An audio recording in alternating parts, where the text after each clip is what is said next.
할렐루야.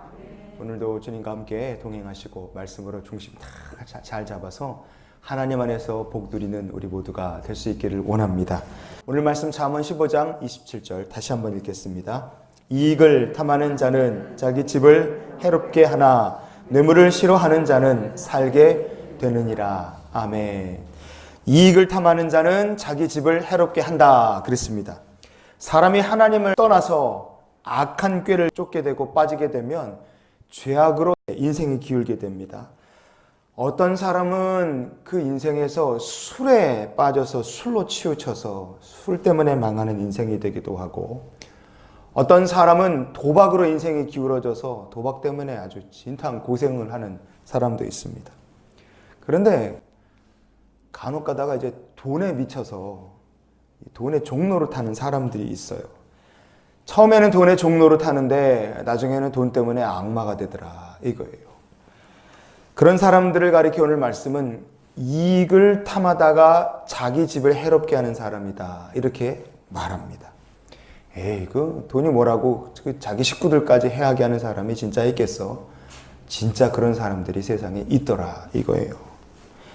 2015년도 2월 27일 날 포천의 한 주택가에서 여자분 한 사람을 경찰들이 붙잡았어요. 체포된 여자분은 무슨 죄로 체포됐느냐? 포천 농약 연쇄 살인 사건의 범인으로 붙잡혔습니다.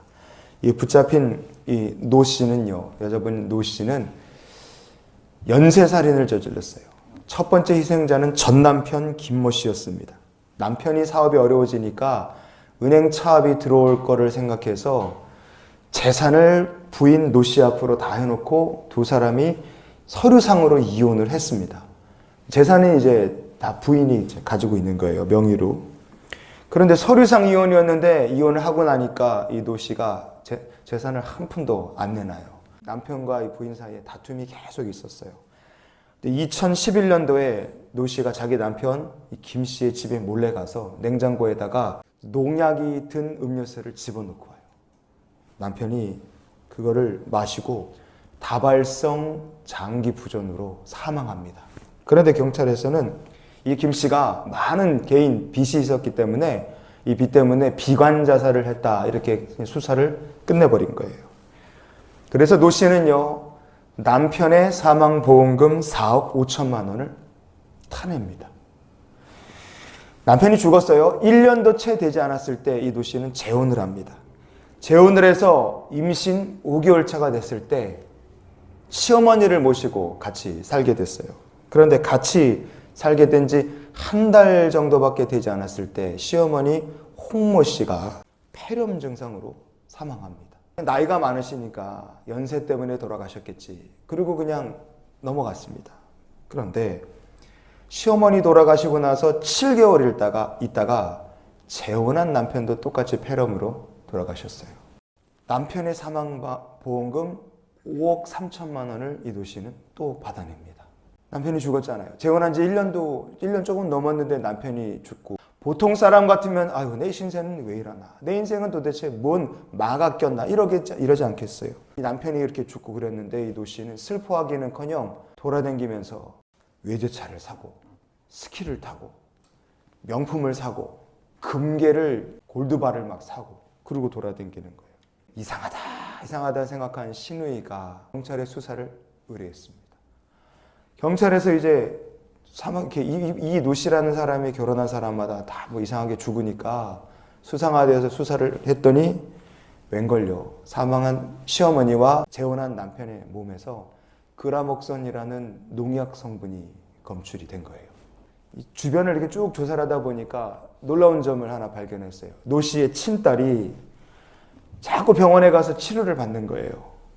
그런데 치료를 자주 받는데 노 씨의 친딸의 몸에서도 농약 성분이 검출이 된 겁니다.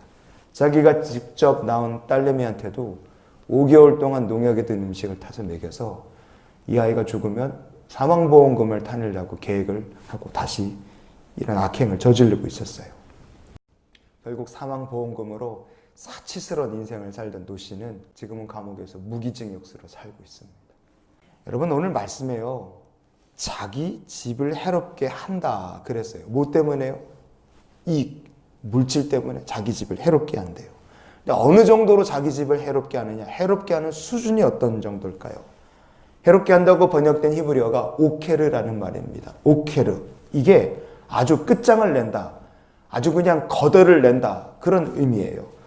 이 오케르라는 말이 성경에 등장하는 대표적인 사건이 하나 있습니다. 그게 뭐냐?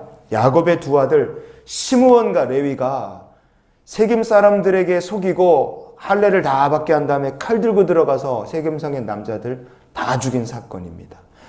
두 아들이 그렇게 어마어마한 살육을 벌이고 경악을 한 야곱이요. 아들들에게 이렇게 얘기합니다. 창세기 34장 30절 말씀에 보면 야곱이 시므온과 레위에게 이르되 너희가 내게 화를 끼쳤다. 그 말씀 뒷부분에 가면 나와 내 집이 멸망하리라 그랬어요. 화를 끼쳤다. 멸망하리라. 이런 말들이 야곱이 레위와 시므온에게 한 말인데요. 이 말들이 바로 오케르라는 말입니다. 해를 끼쳤다. 멸망하게 한다. 왜 이렇게 했겠습니까? 그들은요, 분노와 복수심에 치우쳐서 집안을 멸망하고도 남을 만한 사고를 치고 만 거예요. 사람이 하나님을 떠나 한쪽으로 치우치면 집안을 멸망하게 하고 해하고도 남을 만한 일들을 하게 된다. 이거예요. 오늘 말씀은 뭐가 그렇다고 합니까?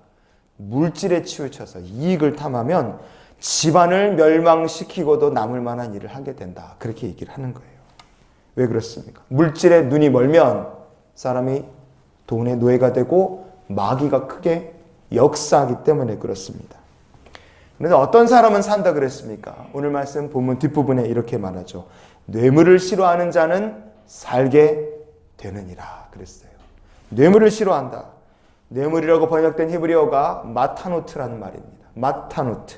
두 가지 뜻이 있습니다. 첫 번째는 뇌물, 두 번째는 우상에게 드리는 재물, 그런 뜻입니다. 뇌물과 재물입니다. 어떤 사람이 살게 되느냐? 불의한 재물을 싫어하거나 우상의 재물을 싫어하는 사람은 살게 된다. 그렇게 얘기하는 거예요. 자, 그러면 누가 불의한 재물을 싫어하고 누가 우상에게 드리는 재물을 싫어하겠습니까? 하나님의 말씀으로 인생의 중심이 딱 잡힌 사람입니다. 여러분, 우리가 하나님의 말씀으로 오늘 인생의 중심을 딱 잡을 때 우리가 불의한 재물 때문에 믿음이 쓰러지지 않고 우상의 재물 때문에 우리의 믿음이 넘어가지 않을 줄 믿습니다. 요즘같이 어려운 시절을 지나가면서 우리는 하나님께 물질의 복을 부어주시기를 기도해야 됩니다. 그러나 돈의 노예가 아니라 그 주신 물질 가지고 주의 나라 영광을 위하여 잘 쓸 수 있고 청지기의 사명을 감당하며 살 수 있도록 하나님 말씀으로 우리의 믿음의 중심을 잡아 주시옵소서. 우리가 그렇게 기도하면서 하나님께 구할 것을 구해야 될 줄 믿습니다. 그래서 오늘 우리가 이렇게 기도했으면 좋겠어요. 하나님, 말씀을 의지해서 믿음의 중심을 잡게 주시옵소서. 이렇게 기도하며 주님과 동행하는 우리 모두가 될 수 있기를 주의 이름으로 축원을 드립니다.